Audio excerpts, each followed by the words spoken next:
Hudson Valley Bluegrass Association basically exists to promote awareness of and interest in bluegrass music, obviously. And we, in doing so, we host open jams twice a month that are open to anybody who wants to drop in, any level of musicians. And the specifics on that are available on our website, which is simply hvbluegrass.org. And if you just Google Hudson Valley Bluegrass Association, you'll find it. Also, we have monthly concerts throughout most of the year. We skip the summer. We have a couple big concerts coming up that will be highlighted on the board for your interest. Let me see. If anybody would like more information on the Bluegrass Association, I'd say at the end of the class, talk to Lynn Lipton here. She is the Hudson Valley Bluegrass Association and can fill you in. We've done this sort of program 3 times now at the Marist Run version of this, CLS, with great success, I think. And Andy, who will be heading up this presentation, participated in all of them as a musician. And he's going to be participating in this not only as a musician, but also as the MC for the program and your guru on the history of bluegrass music. I'm going to make this very brief. I just want to point out that Andy Bing, you're going to see his bio up on the screen, his musical bio. Music is his real love for years and years and years and years. He was a lawyer on the staff of the State Attorney General's office and has finally retired so that he can pursue his real interest, which is bluegrass music. And with that, I give you Andy Bing.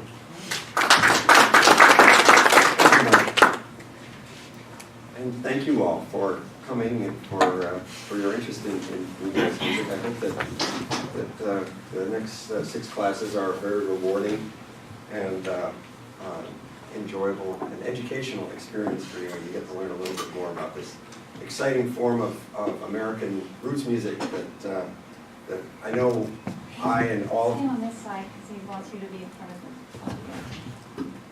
Oh, a little more. That I and all my colleagues who are going to be presenting the various instruments feel a strong passion that we feel for this music. I just a little bit of a note of what's coming. Today we're extremely fortunate to have Tara Linhart with us. She will be presenting Mandolin, and her bio is also, it's been sort of rotating among the slides up here, and she is incredibly accomplished on a number of instruments, and you will get to hear some of that today. On next Friday, April 12th, the featured instrument is the guitar with Keith Edwards. We're going to skip April 19th, and the next class will be after the 12th, will be the 26th, and that will be fiddle with Ambrose Vertibello, who's a wonderful old-time fiddle player. May 3rd is the banjo with Dick Bowden. Dick is also an incredibly accomplished musician and very knowledgeable about the history of the banjo. On May 10th, we're doing 2 instruments, the bass fiddle with David Gandon, and the dobro, the resonator guitar with me. And then the last class will have a little bit of vocal harmony with Keith Edwards and Gary DiGiovanni, and then a concert, which we try to put everything together so you can see how it all works in context. And with that preview, I'd like to start off by talking a little bit about bluegrass music and where it came from. And then maybe 10, 15 minutes of that, and I'll turn it over to Tara, who will speak about the mandolin.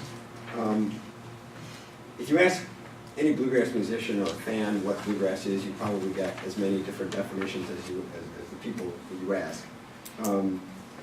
One way to look at it is that bluegrass is a distinct form of American roots music, played most often on acoustic instruments that derives largely from the music that was played by Bill Monroe and his band, the Bluegrass Boys, starting in the mid-1940s. Monroe didn't create it out of whole cloth. He had influences. There were people that he learned from. But he, together with some of the other musicians I'll mention in the coming weeks, are responsible for what people normally think of as the bluegrass sound. Bluegrass music takes its name from Bill Monroe's band, the Bluegrass Boys. Bill named his band the Bluegrass Boys in homage to his home state of Kentucky, and Bill always spelled it 2 words, bluegrass. And you can see this on a 1940 78 label, a record label. But when the music began to be referred to as a separate genre or subgenre of music in the 1950s, the words were run together and it became bluegrass music. Bill Monroe was born in western Kentucky in 1911 into a region that had a very fertile traditional music scene with many different strains, including, as relevant to us, or most relevant to us, old-time fiddle music and mountain fiddle music and folk songs, and African-American blues music. And Bill was heavily influenced by both of those strains that were prominent in the area. Bill's mother was an old-time fiddle player, his mother Melissa, and probably the first musician that Bill heard play. She would play during the day around the house when Bill was a child, when she wasn't busy working to raise Bill and his 7 siblings. He was a large family, and Bill was the youngest. He was most taken with the fiddle, but because he was the youngest, the fiddle had already been claimed by one of his older brothers, and the guitar by another, so Bill was left with the mandolin by default. Mandolin is tuned like a fiddle, so violin music is readily adaptable to it. And Bill always, I think, in some part of him, had the soul of a fiddle player. The other fiddle player that heavily influenced Bill was his mother's brother, Bill's Uncle Pendleton. We have a picture of Uncle Pen here as a young man, the one on the left. And no violin in that picture, but most of the pictures you see of Pendleton and Uncle Pen, he was holding a fiddle, and he was a much older man than in that photograph. The other influence that I mentioned a minute ago was African-American blues music. And in Bill's neighborhood, there was a mix. Want to hear this? Not right now. Let me go back to it. Go back. Sorry. Really? No? Okay, well, we're going to play this. Bill was so taken with his Uncle Pen that he wrote a song in tribute to his uncle and his uncle's influence.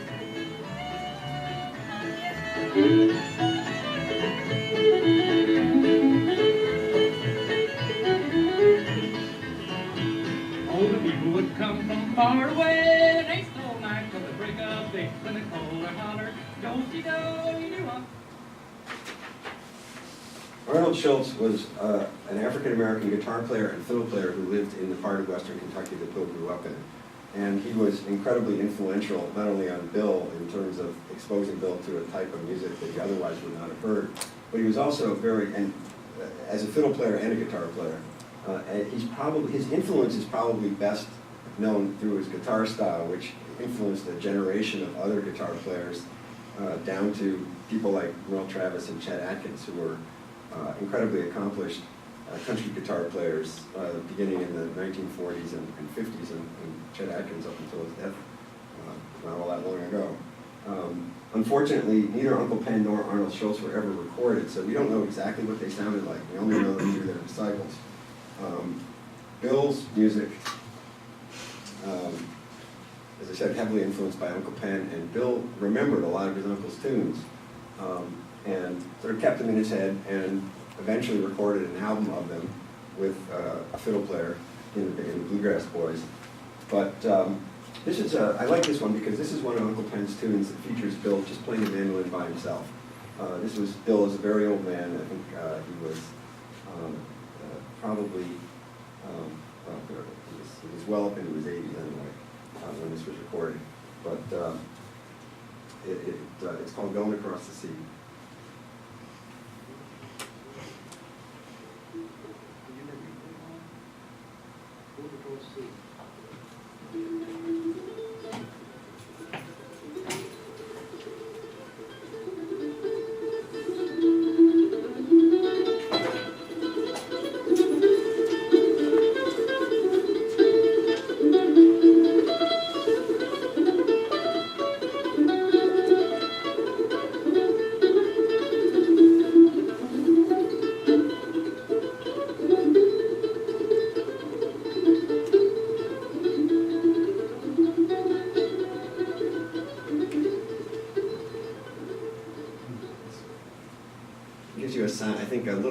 idea about what Uncle Pen might have sounded like, and it's one of my favorite Uncle Pen tunes, and it's one that I don't think Bill ever recorded with the band, so that was, to my knowledge, the only recording of Bill playing that tune.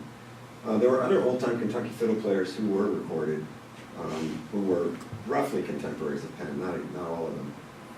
And I picked out a couple. I think we're just going to go with the Salyer clip. Yes. This was recorded at his home by his children. He was born in the 1880s. He was a little younger than Uncle Pen. It was recorded in 1941 and 1942 by his family. So the recording's a little rough, but it gives you a sense of what other Kentucky fiddle players who were roughly contemporaries with Uncle Pen sounded like.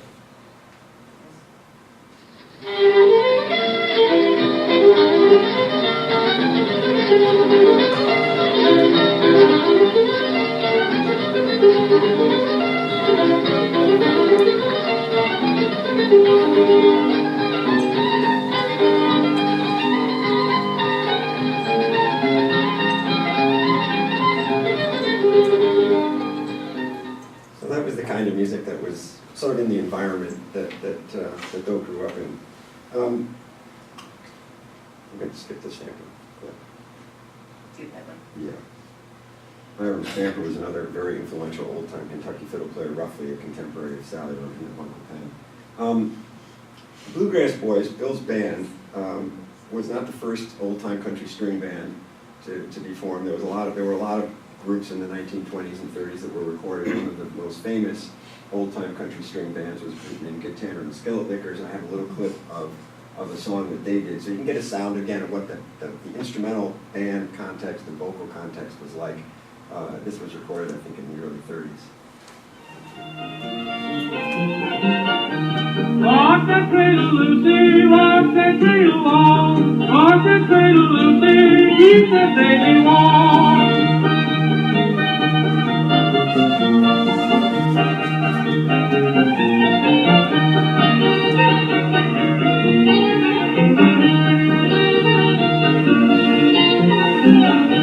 Rock that cradle, Lucy, rock that cradle, cry. Rock that cradle, Lucy, don't let that So you can hear again that the sound was perhaps by modern standards a little rough, but full of energy and heartfelt. In 1936, Bill and his brother Charlie began recording as a duet. Charlie was Bill's older brother. He was 8 years older than Bill. He played the guitar and he sang the melodies in the songs. And Bill was the mandolin player and harmony singer. Bill immediately attracted attention with his incredibly athletic style of mandolin playing, which was very different from the style that prevailed at the time. Could we just do the Long Journey Home clip and skip the other one?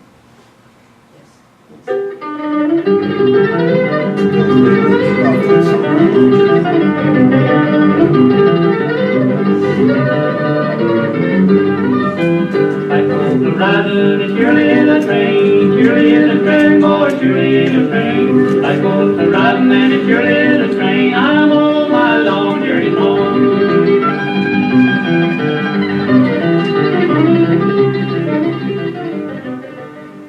This was very different from the style of brother duets and the mandolin style that prevailed during that time period. The music tended to be a lot more gentle, soft melodies, and very delicate playing. So Bill was, again, fiddle influenced and very fast and very aggressive with his tone. Bill and Charlie parted company in 1938. I guess they found it, Bill said they were brothers who were mean as snakes and they couldn't get along. So Bill went out and formed his own band, as did Charlie. So this is an early version of the Bluegrass Boys, featuring Bill Monroe, circa 1940. Bill wanted a group sound. He wanted more than what he was able to get with the duet. He wanted the fiddle in the band, so he hired a fiddle player. He also brought in the bass fiddle and the guitar. And so this sort of four-piece outfit was the first edition of the Bluegrass Boys that Bill recorded with, beginning in 1940 and 41. You could just have the Tennessee Blues clip. This was Bill's first recorded mandolin instrumental.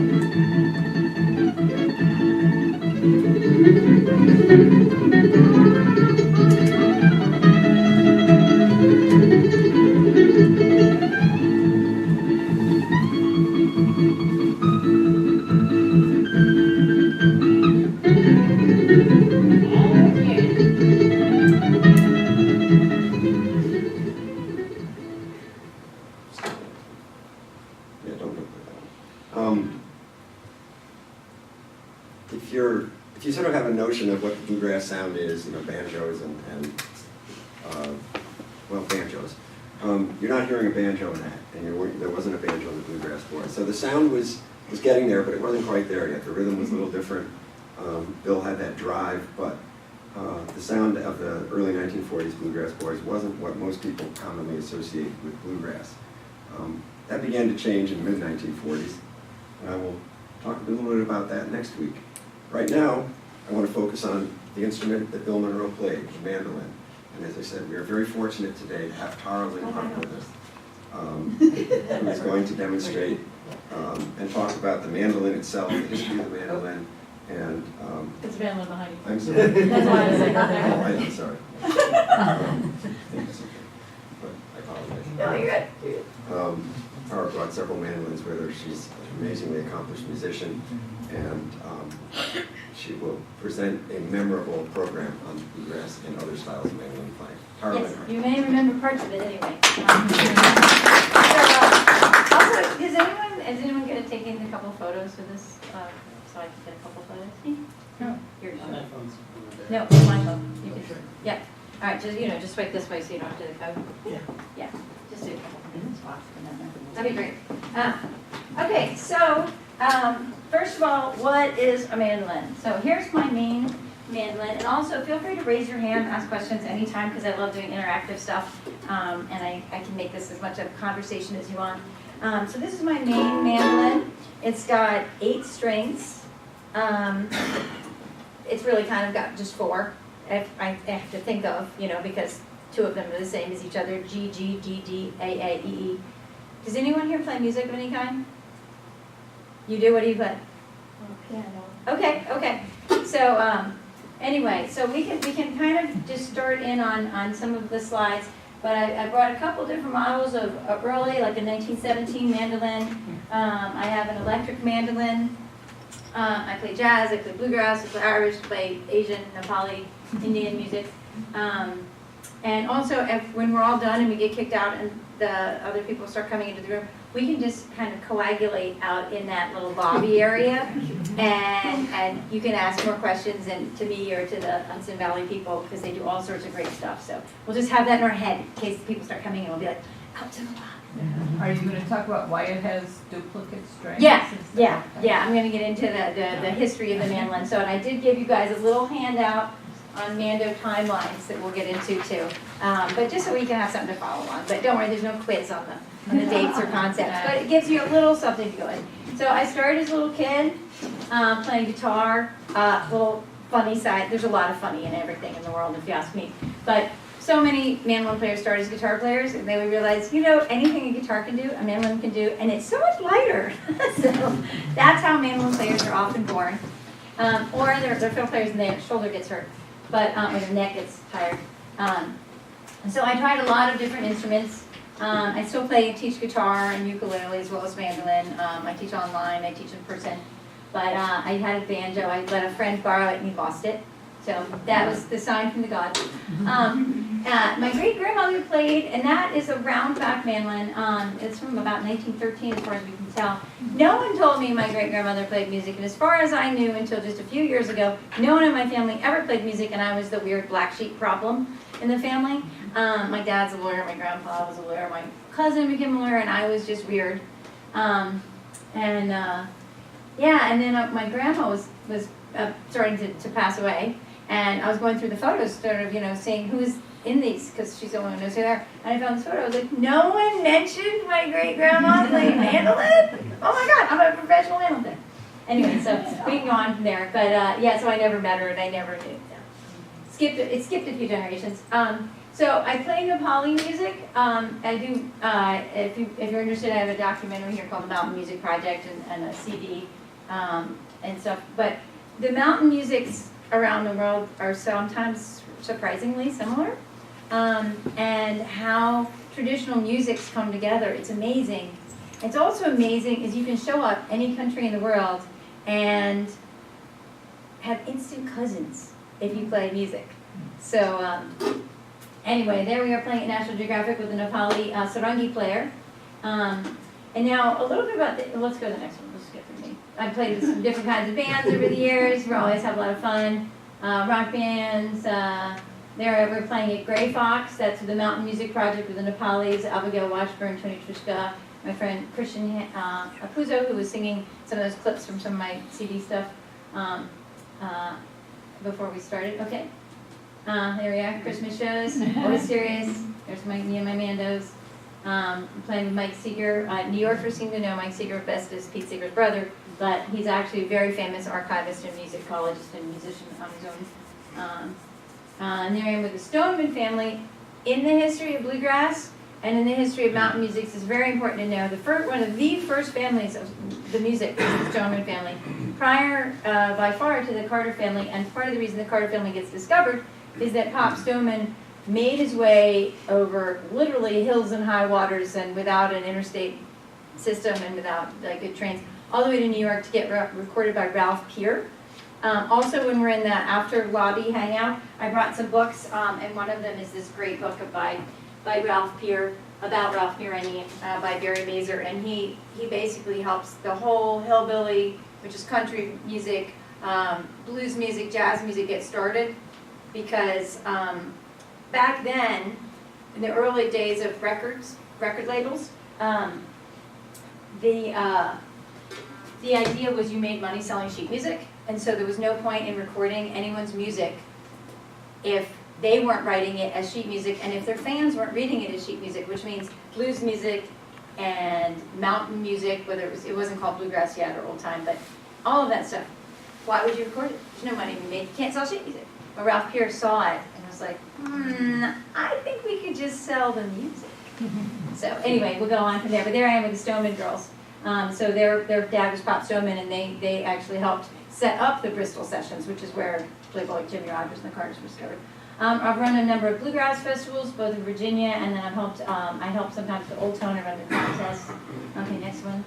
I teach at a lot of bluegrass festivals. This is a great way that our tradition is staying alive, is we have kids academies at a lot of the bluegrass festivals, and we also just have contests, which New Yorkers don't have this in their tradition as much as Virginians and North Carolinians, but contests are a great way to make music fun and keep it alive. And I've noticed when I talk to New Yorkers about it, they're like, oh my God, that's awful, making a contest of music. But it's a great way to just, have fun with it and pull a lot of really good musicians together. And we make friends and we make bands. A lot of the best bands touring in the country were formed at a fiddlers convention with a contest, hanging out backstage. Okay. There I am. I broke the Guinness Book World Record in 2012. And the next slide is 2015, which I take it back from the Greeks. But yeah, we've made some notoriety. Anyway, yeah, so there's a lot of mandolin players out there. We do exist. What was the Guinness record that you broke? Well, I took it from the Germans, and I set it in 2012 to 389 mandolins in my band. And in Virginia, there's a lot more mandolin players, so that's why I did Virginia. I don't think I could. But, and then the Greeks took it on the Isle of Crete, so I was quite literally beaten by Cretans, which I find really funny. And, but like I said, so much of life is really funny if you just remember that it's funny. And then I got pressured by all sorts of people to try to get the record back to the USA. And in 2015, we got 493 mandolin players in my band. But Guinness changed the rules, and because we were in an outdoor location without walls, they said that it wouldn't count. So I officially have the certificate from 2012, and you can look at it on videos, or if you look on my website, there's some videos of both years. And I had much better videography in 2015. Anyway, so on the last slide, the previous one, that's okay, we don't go back, I can just tell them what it was. It was in 1880, they had a band that actually didn't even have mandolins, they had banderas, but they came from Spain, and they were called the Spanish students. And they were a huge craze. Everyone was like, oh, this is great. And they couldn't get enough of them, and then they left, and they didn't come back. And there was a very enterprising and audacious man, and his name was Carlo, and he was an Italian immigrant. And of course, Italians had mandolins. And he was like, I could capitalize on this. So he decided to make his own band, very similar to the Spanish students, and used all mandolins. And he said he changed his name to Carlos. And his copycat band name of the Spanish students he called the original, because he couldn't keep the same name, because that was their team. So he called it the original Spanish students, which was not, obviously, the original Spanish students. But that starts the mandolin craze. So in the 1880s, you really start seeing things kicking off. And you also start seeing mandolin building kicking off because everyone's starting to make these orchestras. So if you go to the next one of the things that they were doing, they were playing these bowl back mandolins, which as you see is a lot of different strips of wood that go on the back of a bowl back, like my great grandma would have played. And then this guy, Orville Gibson, who's actually born in New York, so you can claim him, he's a New Yorker. He was born, and he changed that, and he did this, he got this amazing patents on the old timeline there. But he got a patent to do it out of one piece of wood in the back. See how this is carved? There's a carved wood thing here on the front and back. So he's basically taking the ideas off of a violin, of how they do a violin. So he gets that patent. And then, let's see, what we got here. If we go to the next one, they actually got so popular during this time period that,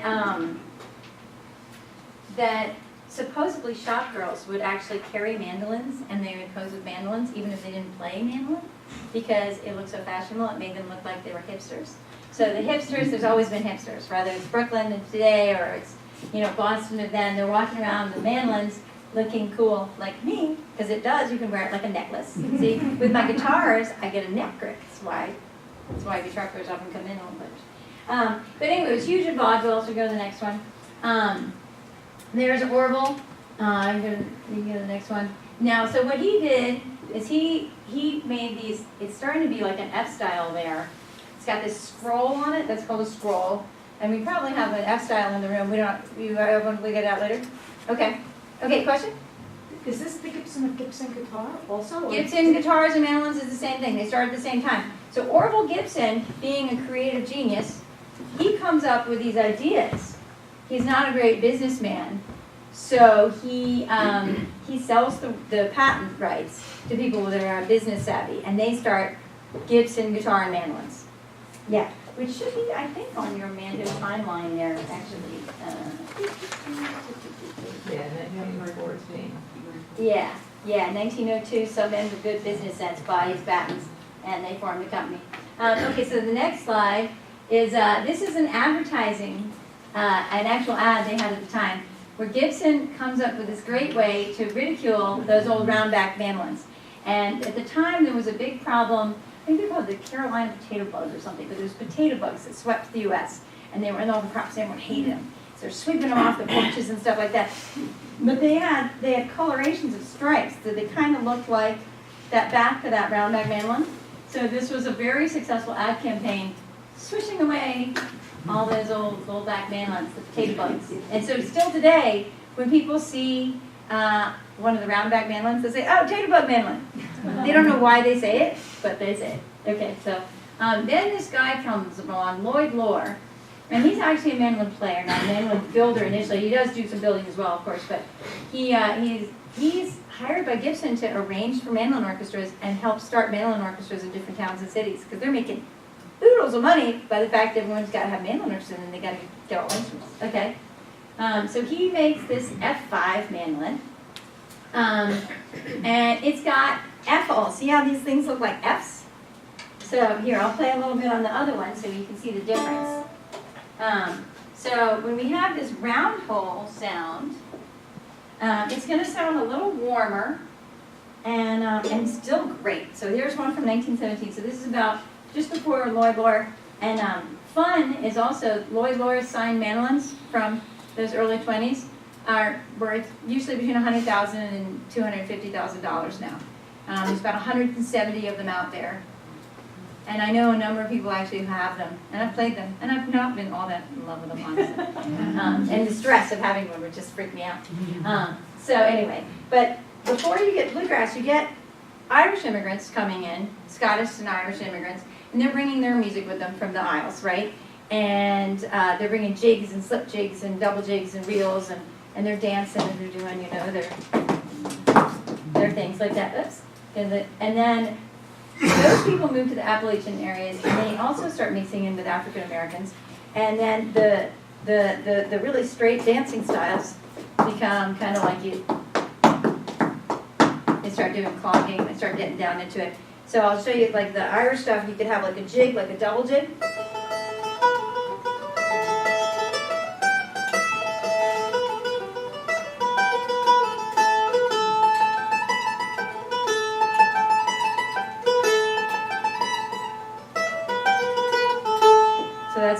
say time and you do a dance. I don't know if any of you guys ever do that. 1, 2, 3, 4, 5, 6, 7. This little Irish jigs that they dance. Dance a jig. It's an expression, right? They also had slip jigs and single jigs, like these are 9/8 slip jigs.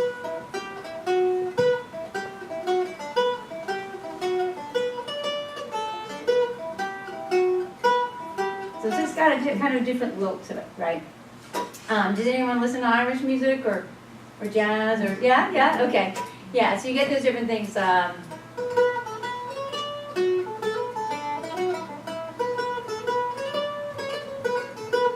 So that's a single jig versus that double jig, which had that.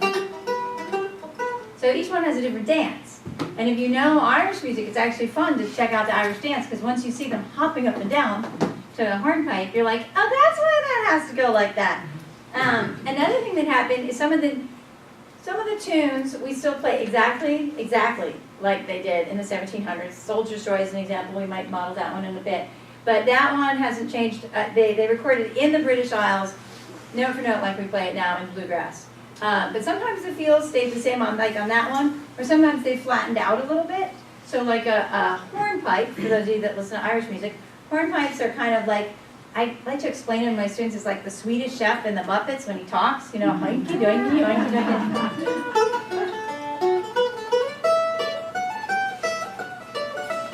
Right, so it's got that, here's another one.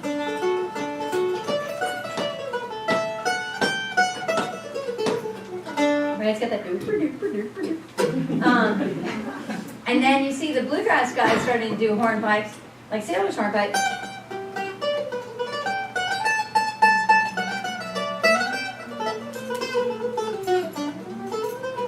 They're starting to flatten them out, so they're a little less like the Swedish chef. And then you see ones like Bill Monroe does Monroe's hornpipe, which we might do a little bit later as a little demo. But and that's not one of the ones that was on my CD when we first came in.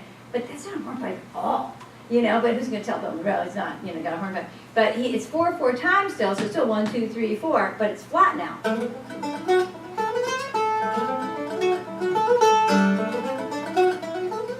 Right, so it's not going. So if you had hornpipe dancers and those cute little dancing things jumping up and down, they would not be able to do the right dance. They would have to go back to the real dance, you know, which is a flatter dance. Anywho, we go to the next slide there.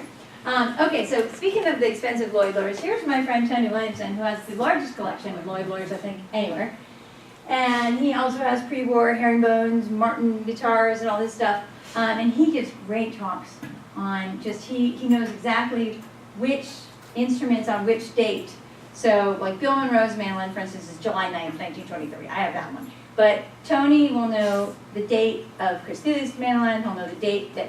So a lot of them were in that June, July of 23, or the really expensive ones. But yeah, he's amazing. So, and he's got Mandolin Central. So if anyone has any other questions, okay, let's see. You were gonna show us the difference in sound. Oh, great, yeah, great, brilliant, brilliant. Sorry, I just. Yeah, exactly. So if I switch over, I'm friendly, but I'm not always real bright. Yeah. But I work with teamwork well. So here's this one. If I do some of the same ones, let's see.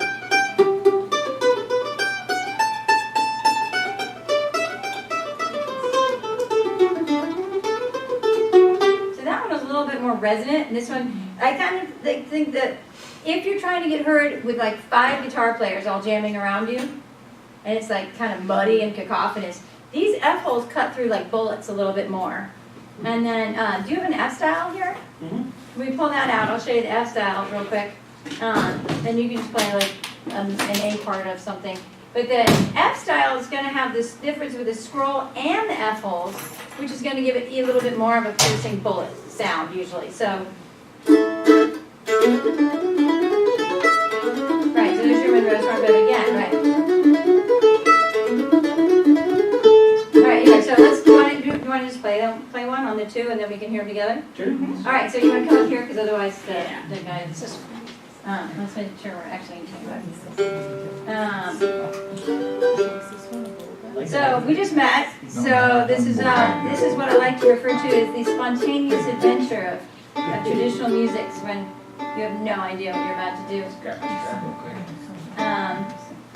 But this is how people meet. Remember that time I met you and we were in the middle of the talk? But he brought a mandolin, so it looked like he had a nice case, so I'm assuming he can play it. And that is how it happens. And also sometimes I've done this at festivals where you're like, I teach some of the camps and stuff, and I'll see a silhouette in the distance, and the way someone's holding and standing with their instrument, I'm like, he looks like he's going to be good. And I'll go up there, you know, and usually I'm right, but every now and then you get a fake stancer, but Oh, yeah. usually they don't understand. Do you want to play like Foggy Mountain Special or something, or? Yeah, sure. Yeah? Yeah.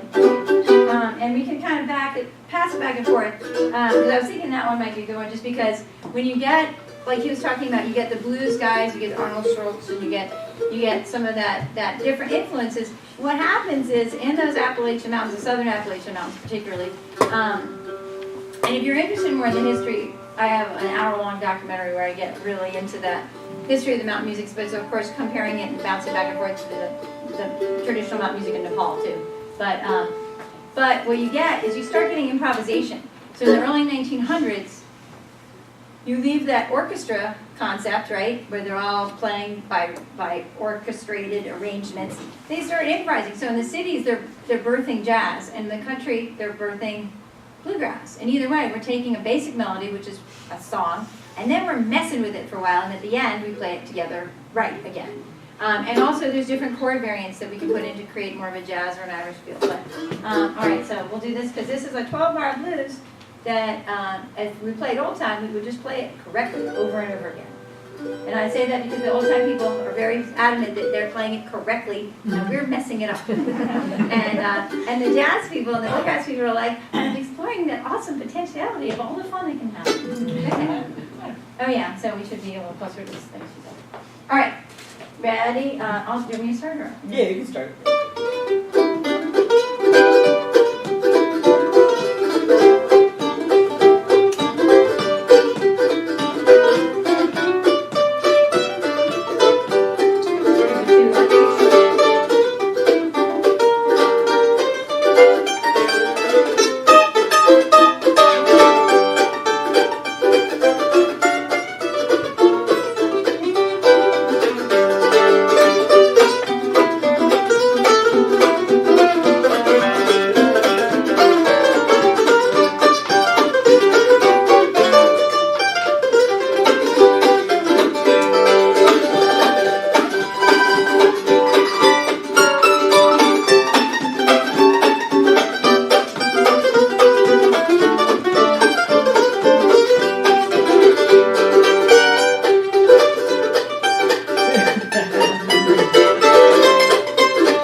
David Chernak. That's right, okay. So, anyway, that's how people meet at Bluegrass Festival. And, yeah, I've met a lot of my great friends during a gig, and the intermission, they say, and now, or, after the first song or two, they say, and now we should introduce the band. And you go, yeah, that would be great. And you look back at the bass player, and then they say their name. Anyway, so, on back to some info, but we'll play some more, and we'll keep it mixed up here.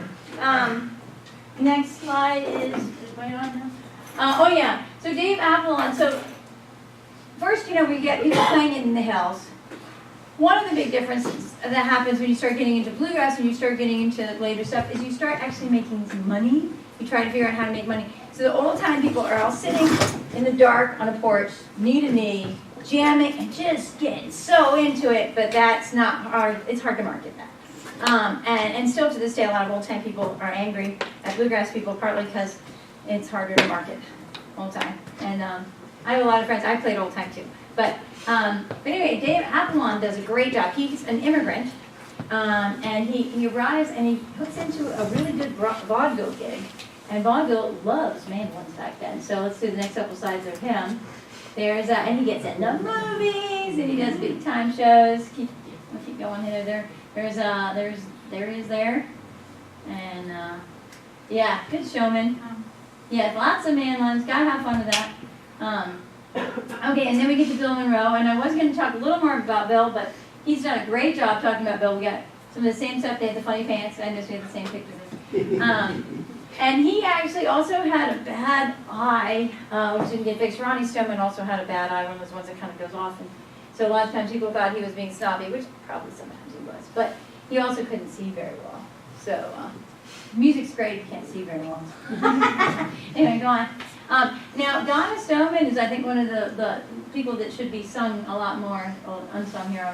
But she's one of the first women who just picks the crap out of a solo. And if you look up on YouTube, which is a great thing to do, Arthur Godfrey Stoneman family, they're actually called the Bluegrass Champs, but they're originally from the Galax, Virginia area in Southwest Virginia. Pop Stoneman, what we were talking about, who really helped start the hillbilly industry, working with Ralph Peer and helping Ralph Peer get ideas of where you can find more of this hillbilly music. Ralph Peer then makes a mobile thing and drives it down to go to some of the places Pop's suggesting, like Bristol. But Donna grows up in this family, and they are really, really, really, really poor on and off. They do a little while where they do well with the music, but they were living outside of D.C., literally on a dirt floor with tarps for a while. But she just learned to play because she was there, and they just handed her mandolin and threw her on stage. She learned how to dance and play on stage. So there she is, and she's just a dynamo. Yeah, but the Arthur Godfrey show, look up Arthur Godfrey because you can hear her playing. But Scotty Stoneman is also one of the real pioneers of bluegrass that you should hear about more often. He takes a fiddle and, like we're talking about showmanship, instead of just like playing the song, he'll play while standing on his head, literally. He'll play behind his back. He'll play with both feet in the air. He'll do tricks and all sorts of great stuff. Jacob de Mandolin is in Brazil. So there's a lot of stuff being created and going, but we can't just completely claim it in the United States. Jacob de Mandolin does this amazing stuff. It gets really popular and really famous in Brazil, doing choros and stuff. Great, highly recommend that stuff. Okay. And Jesse McReynolds gets into, which mandolin should I use? So many mandolins. Just can never have enough mandolins. But at least if you start collecting mandolins, they're small. They don't take up a lot of space. Have a small apartment. Bass fiddles, it's like you get too many bass fiddles. You got to buy a different car. You got to buy a different house. You can't go on you can't live on the third floor. It starts to be different. But he does what's called cross picking. And cross picking, I do it on guitar. I do it on mandolin. Anything with a pick, you can cross pick. But you're kind of going to get like. So I talked to Jesse McReynolds about how he first did cross picking, and he said, well, I was just trying to be a banjo. Banjos kind of do things like they'll just make a chord, and then they start. They do a little pattern with their right hand, and he said, well, I just started trying to figure that out. And then I just started trying to figure out how to get a melody to fall out of it at the same time, just like a banjo would do. So David Grisman comes along. Do you know any Grisman tunes? Do you know Opus 38? I know the opuses. Yeah. Okay, we'll try that one. Let's try that one. Because that gets us on to the minors. But Grisman's Jewish. He's from the New York scene, actually, so you get another one. Lame. So a lot of people from Virginia, so I'm trying to highlight some of the ones that came out of New York. The Carters and Sturmans are all Virginians, Stanleys, whatever. But yeah, and after growing up in Virginia, I have to say I'm a little spoiled because I was doing gigs with and jamming with people who are legends, So people who are in the seldom scene and the Country Gentlemen and Johnson Mountain Boys, I just knew them from jamming with them at picking parties and stuff. And so I got to hear a lot of the great stories.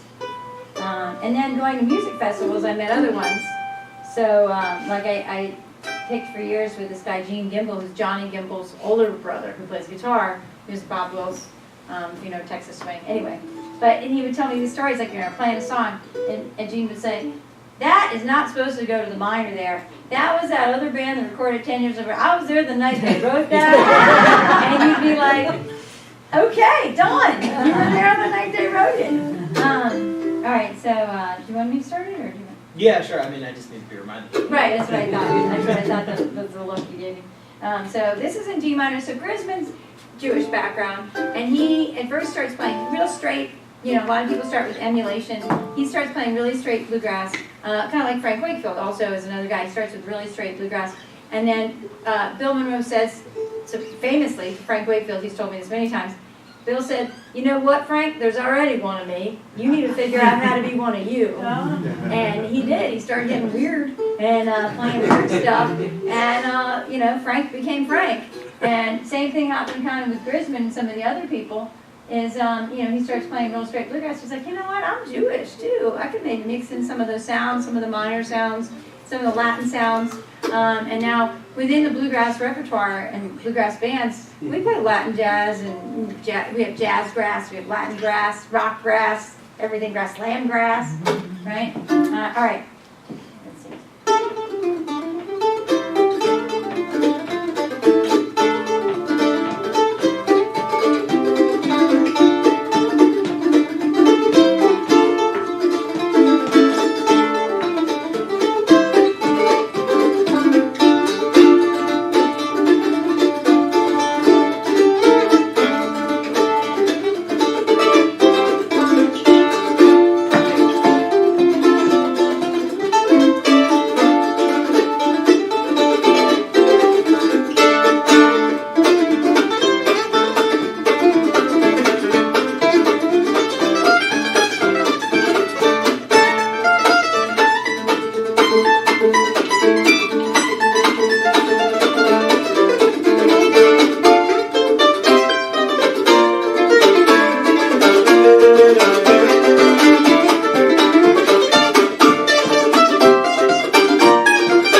initials, David Aaron something Grisman, but he was given that name by someone else and just ran with it.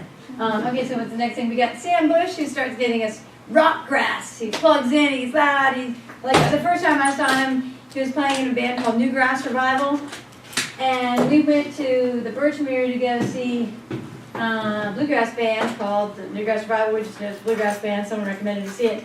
We were sitting in the front row. We had no idea. And it was John Cowan and Bella Fleck and all these, really hard, they call newgrass. It's like very progressive, very hard driving. And basically, they were a complete rock band going. But in bluegrass, playing bluegrass songs, but with that energy, that dark side, that roar, And we were getting sweat just on us because they were going like this. And we were in the front row, and I was like, oh, geez. Maybe I should have gone second row, you know? Anyway, so, and I do photography for Bluegrass today, so that's why these are all my pictures. So, Mike Marshall also takes it into, this one, doing some more Latin and jazzy stuff. So he plays with people like Hamilton, De Yolanda, people, he's bringing up people from the Latin areas, which Ralph Peer also did. So if you think of Ralph Peer, like I said, you know, he starts recording. So Alan Lomax records people and he puts them in an archive. Ralph Peer records people and he gives them a career. So, I mean, you know, they're both valid and they're both important, but I would rather Ralph Peer has found me. Because he knew how to market the stuff. And he actually brought the woman that wrote Besame Mucho, or Tico Tico, you know.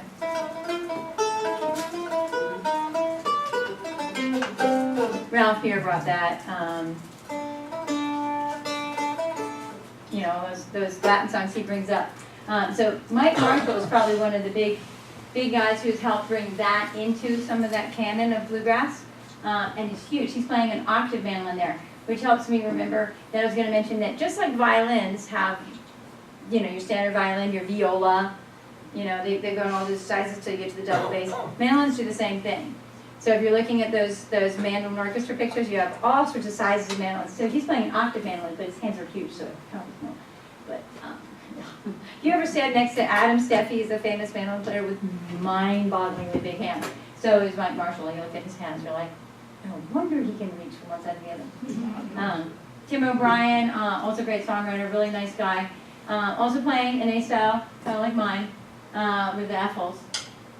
That's a great fox. Sierra Hull is also, you know, the next generation coming on, and she's also, one of the things I love about bluegrass is it's got this amazing sense of family and sense of community and sense of fun.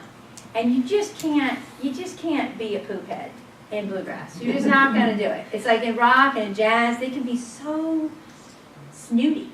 You are not allowed to do that in bluegrass. It's not done. So I ran this festival in Virginia for about 5 years, and I had Sierra Hull come, and I had Sammy Sheeler and Jesse Brock and a bunch of people that are, you know, considered pretty big dogs. And I said, oh, and I usually get people to do a workshop in one of the barns, and you know, you just sit there and just jam with people, and they were always like, yeah, sure, all right. And so Sierra Hull's playing with my friend Claire Brown there. Claire's about 6 at the time, I think. And Sierra's like, all right, let's do it. And so they do a couple songs together. Anyway, so, okay, chapter 4, fun stuff. What is this? Oh, yes, there it is. Just having a little fun there. Hard techniques. Okay, so I think we were going to do you want to do that soldier's story? Sure. Okay. Because I know we worked on that one, so I don't want to not take good advantage of all of my new buddies. I just met him today, too. Give a question. Oh, yeah, great.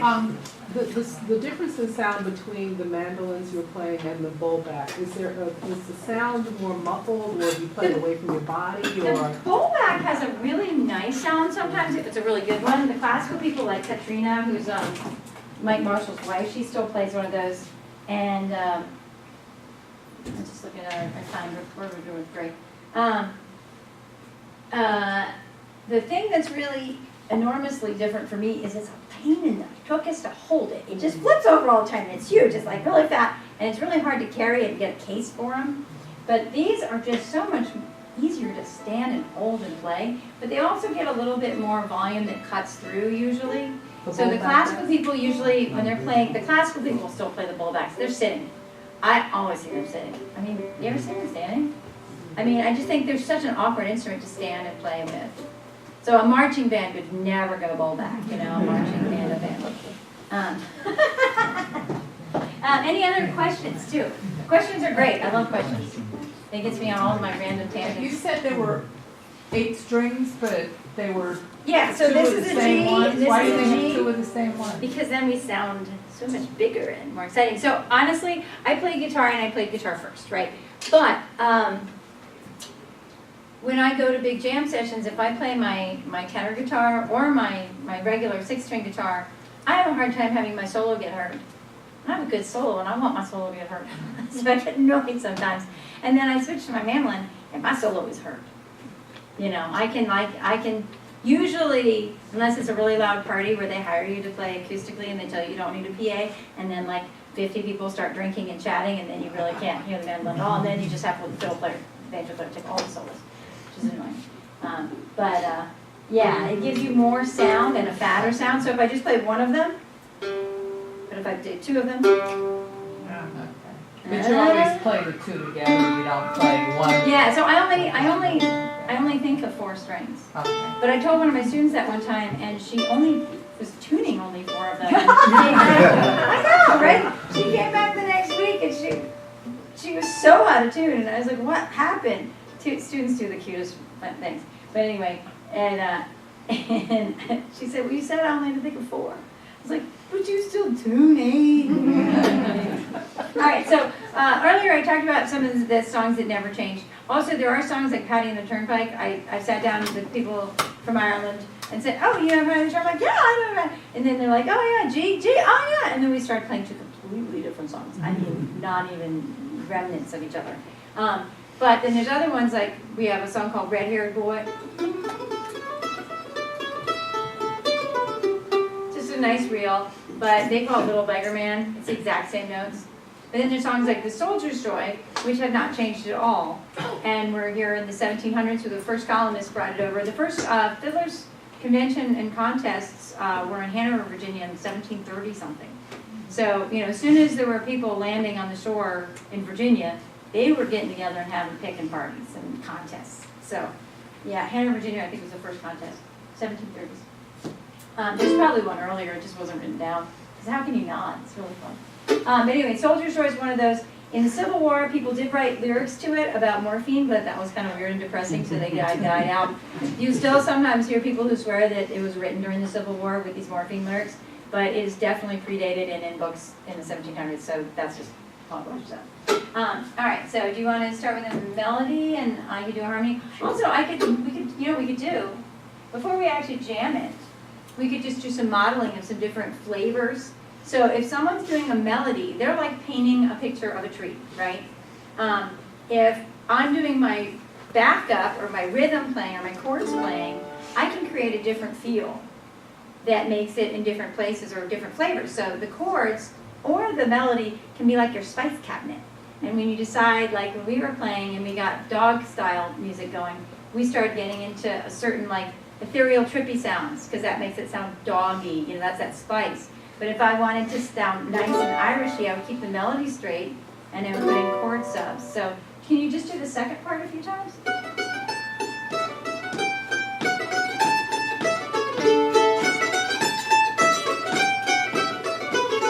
Alright, keep doing that. So here's Bluegrass. And keep doing the second part.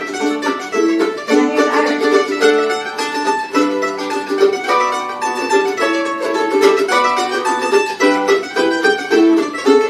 Here's jazz.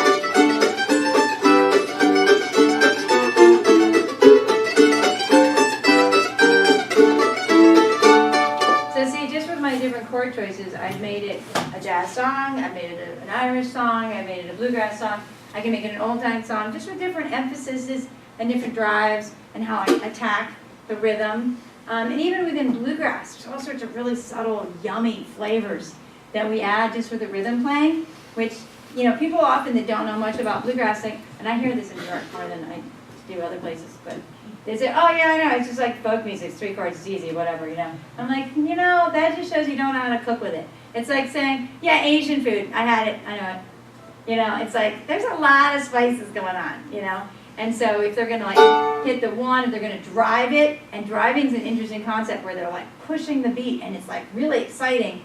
So anyway, without any further ado, since you're staying here and I'm just rambling, we'll do what was very popular in the 1700s in the aristocratic circles in you know, a lot of Europe, I think Italy and France, was mandolin duets. And so people in France would send off for 2 mandolins to be made by the same builder. So they'd be really sister harmonies. So we'll try a little harmony with Soldier's Joy. So just do a basic melody and I'll do a harmony. And don't go back onto my mandolin. You're good. You're good. Just do it. Okay, you ready? Okay, so you start.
discover people and got them recorded, Uh-huh. is there like a recording label, like Oh. like the recording label? or Yeah, whatever? great question. And actually, I'll pass this. I can pass this book around. This book is written by Barry Mazur, who writes for the music section of the Wall Street Journal. And a lot of the years he was working for OK Records. He was working for. Just put him back up at the desk after they go around. He was working for OK Records. He worked with Victor Talking Label Records. And it's fascinating, actually, the way he did it. So Victor thought it was crazy, this idea of going out and getting blues and jazz and, hillbilly, people like, stuff will never. So he said, you know what, how about you don't give me a salary at all? So this was to Victor. And he said, how about I just get some mechanical royalties? So if my ideas don't work, it doesn't cost you a thing. And they were like, all right. And then I think he was making more than the whole company within like a year and a half or something. But he was getting they got 2 cents per side. So I think the label was getting 1 cent or something, and then him and the artist were splitting the other cent. And his ideas were good. He was a good A&R researcher. Another resource I was going to show you is Bluegrass Unlimited is a great thing. And here's an instrument issue. So it has a mandolin and guitar issue. So I'll just pass that around so you guys have fun toys to look at. Other things that I thought were really helpful, there's a number of different books on Bill Monroe, but Tom Ewing wrote this one, and I think it's just the biblical version of Bill Monroe's life. It's scholarly, but it's got everything in there. So if anyone wants to look at that, there's books on the Carter family here too. And the Carter family is interesting because I think a lot of people don't realize how much bluegrass was influencing other musics at the time. And nothing was happening in a vacuum on its own, right? So the Carter family was on tour with Elvis when Elvis was starting out, because the Carters were doing pretty well. But then Elvis obviously did a little bit better financially in the end. But at the time, supposedly Elvis had a crush on one of the Carter girls, and he was doing a lot of gyrating and dancing around and stuff. And he kept popping his buttons off. And so Ma Maybelle was sewing his buttons on every night, and sometimes she couldn't find enough buttons on the road. She'd have to steal some of the buttons off the girls' shirts, the low buttons or something, to sew them onto Elvis's clothes. And then Anita had the same car as Elvis, and then sometimes people would carve "I love you, Elvis" into her car, and then he'd have to pay for the paint job. So there's all sorts of stuff. Bill Monroe's in the Rock and Roll Hall of Fame. I mean, there's a lot of overlap. And also, Bill Monroe wrote Blue Moon in Kentucky, right? Thank you. I'm so glad you got ESPN. That's right. And he wrote it as a waltz, and you know what I mean by waltz, right? Chink, chink, chink, chink. And then Elvis re-recorded it as a 4/4, chink, chink, and it took off. And I'm guessing at first Bill Monroe was like, I don't know, but then the royalty check started showing up, and he was like, you know what? You should maybe do it that way too. So he starts doing it as a waltz one time and then kicking it up into the 4/4 like Elvis style. And if the money comes in. Any other questions? There's also another great resource is Bluegrass Today, which is online, and they have articles on. I don't have a pen, but it's just Bluegrass Today. And I do articles sometimes for them, but they cover a lot of festivals. They have photos. They're free online magazine you can subscribe to or not subscribe to. And then use that?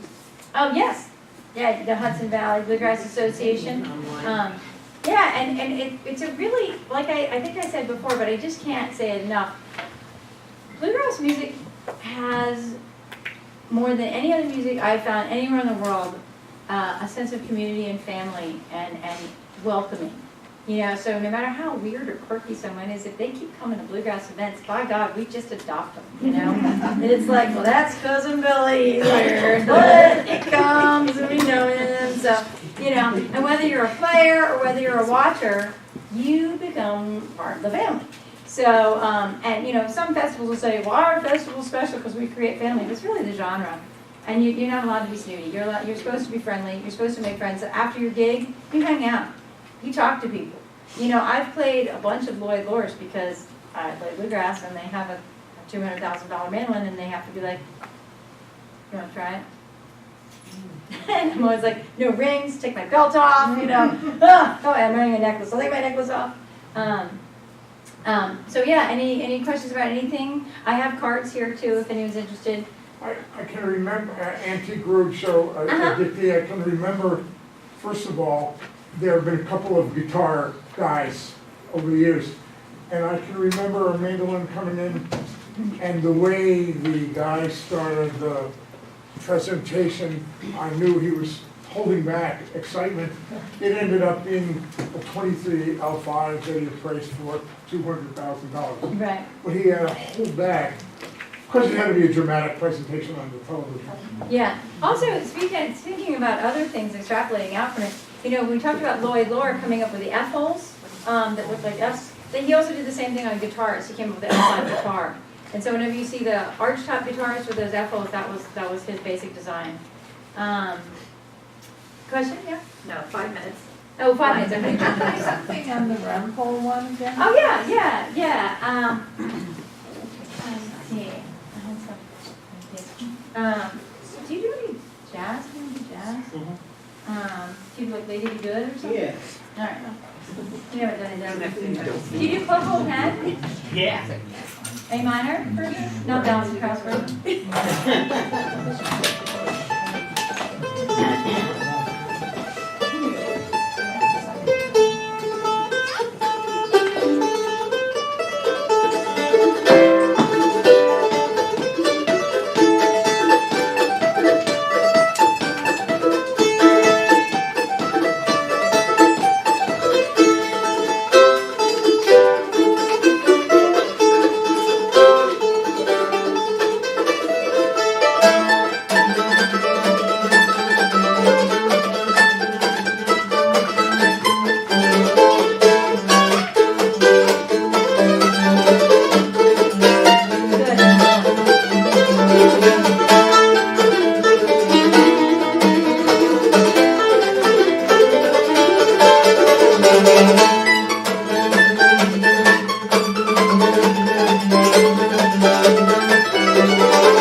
Oh, here, can somebody take another picture too? So, I can remember. So, anyone? Picture taker?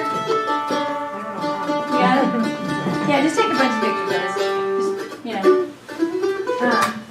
And you can kind of get closer or whatever. Okay, it's fine. Alright, so we'll do Lady Good? Sure. I got a big in there.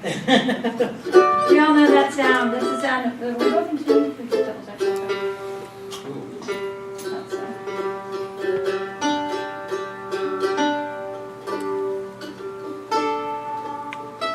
yeah, that's it. We're gonna sound really good now. And the joke is that mandolin players spend half their time tuning their mandolin and the other half the time playing their mandolin out of tune. No,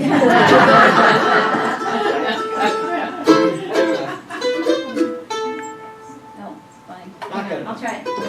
Alright, there's one more hit on that A string with a different tune. Uh-oh. Alright. We'll just go for it. With that one string, it's trying to be crazy. Alright, there we got it.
So there's